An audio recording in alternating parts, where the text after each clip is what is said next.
Story 1, The Dark Web's Sinister Game. I've always been a creature of curiosity, eternally drawn to the unexplored, the forbidden. My name is Alex, a cybersecurity expert by profession, and by night, a daring explorer of the digital underworld, the dark web. It was a typical winter evening, the air outside crackling with frost, a thick blanket of snow muffling the usual hum of city life. The orange glow from the street lamp outside barely managed to penetrate the frost-kissed windows of my small one-bedroom apartment. Nestled on my worn-out couch, cocooned in the warm hum of my aging laptop, I felt a strange sense of adventure mixed with trepidation as I prepared to descend into the abyss of the dark web. The journey began innocuously enough. An online forum here, an old library there, even an anonymous marketplace selling the most bizarre items. But, as I ventured deeper, the atmosphere shifted from eerily intriguing to downright disturbing. It was then that I found it. A seemingly innocent site, named The Maze. A single line of text greeted me, "Care to play a game?" Intrigued and slightly on edge, I typed back, "What kind of game?" "Survive the maze," it replied. The rules were simple, each correct answer to a riddle would guide me deeper into the maze, while a wrong answer meant game over. The catch. I had no idea what game over meant, and that alone sent a shiver down my spine. The first riddle was a breeze, just an old riddle I remembered from childhood. The second was a little trickier, involving a mathematical puzzle. But it was the third riddle that stumped me.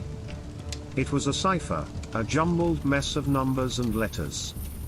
I spent hours cracking it, my room lit only by the ghostly glow of the laptop, my mind echoing with possibilities. When I finally keyed in the answer, a message popped up, "Congratulations, Alex. Your prize is on its way." That was the moment my heart froze. How did they know my name? I tried to close the browser, but it was unresponsive. My screen went blank, and then my laptop shut down completely. I sat in the sudden silence of my apartment, an icy dread creeping in. The next day, a package arrived. Inside was a high-end laptop, far superior to my old one. With it was a note, "Congratulations on your first win, Alex. Welcome to the maze." The next few weeks were a blur.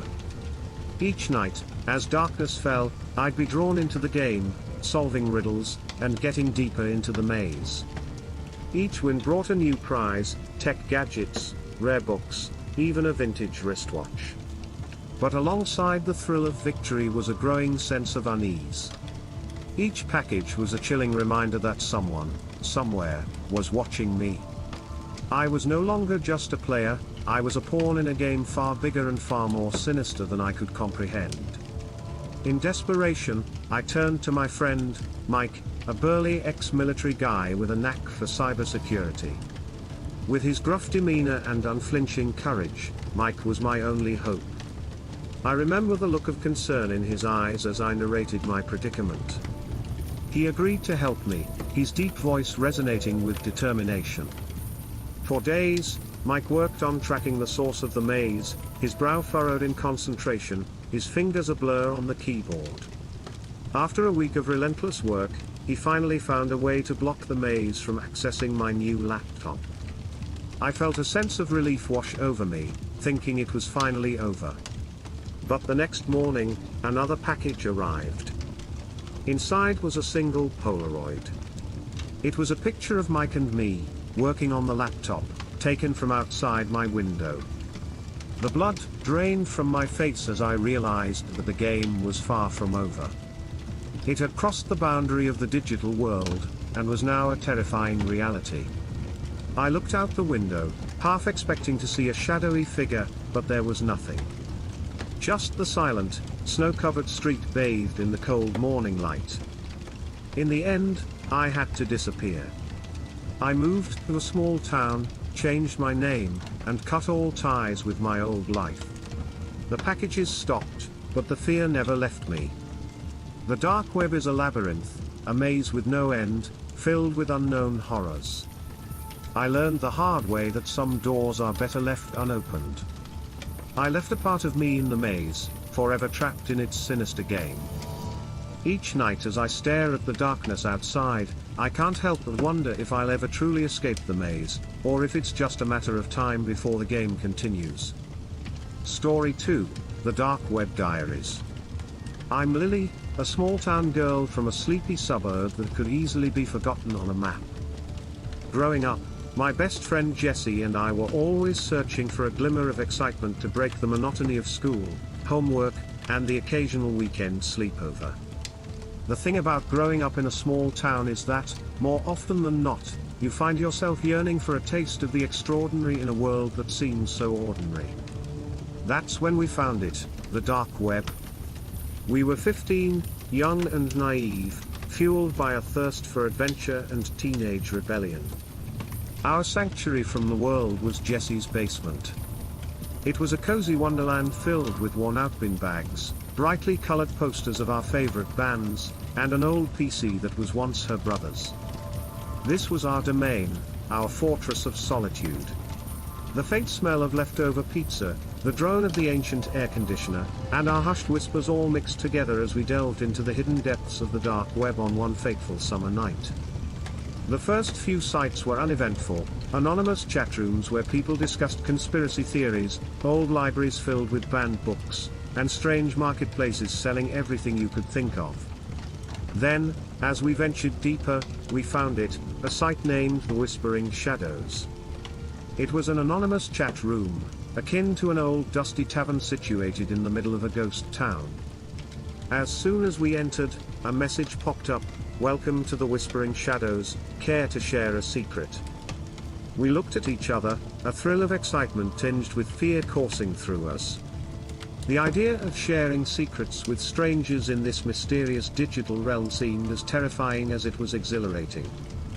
Jessie, always the bold one, quickly typed back, "Why should we be the only ones sharing secrets? Tell us one of yours first." Almost immediately, a message popped up, "Fair enough. Did you know that your neighbor, Mr. Henderson, isn't his real name?" We gasped, our eyes wide in shock. Mr. Henderson was our elderly next-door neighbor who lived alone. He was a quiet man, one who was always kind to us. He was the guy who gave out full-sized candy bars on Halloween and always had a friendly wave for us whenever we saw him. The revelation that we didn't know his real name sent a shiver down our spines. From that night on, our lives changed forever. Each night, as the world around us slept, we would meet in that basement and log onto the Whispering Shadows. This strange, anonymous chatroom had become our nightly ritual, a secret shared between us. But as the days turned into weeks, the secrets we read began to become more personal, more frightening. The thrill of our secret adventure began to turn into a feeling of dread. One day, we received a package. It was a small box addressed to the Secret Keepers, the nickname we had given ourselves. Inside was a beautiful locket, its gold surface glowing softly in the dim light. Alongside it was a note that read, "A token for the keepers of secrets. Keep playing." We were terrified. How did they know where we lived? How did they know our nickname? The reality of what we had gotten ourselves into began to sink in, and it was far more terrifying than we could ever have imagined. We decided to stop. We agreed to put this all behind us and never log onto the Whispering Shadows again. But the very next day, Jessie went missing. She had simply vanished without a trace. The only clue was a chilling note left in her room, "The game isn't over yet." The police were clueless. They had no leads, no suspects, just a distraught family and a terrified best friend. I knew I had to do something. So, I turned to the only place I thought could hold the answers, the Whispering Shadows. My heart pounded in my chest as I logged in again, my fingers shaking as I typed in the words, "Where is Jessie?" The reply was swift and chilling, "Jessie is safe. But if you want to see her again, you have to play the game." The game that followed was a series of riddles, each one leading me to a different location around our small town. Each riddle I solved was met with a new clue about Jessie's whereabouts, a strand of her hair, her favorite bracelet, a torn piece of her shirt. It was a horrifying scavenger hunt that led me deeper and deeper into a nightmare I couldn't wake up from. I finally turned to the only adult I thought I could trust, our school counselor, Mrs. Davis.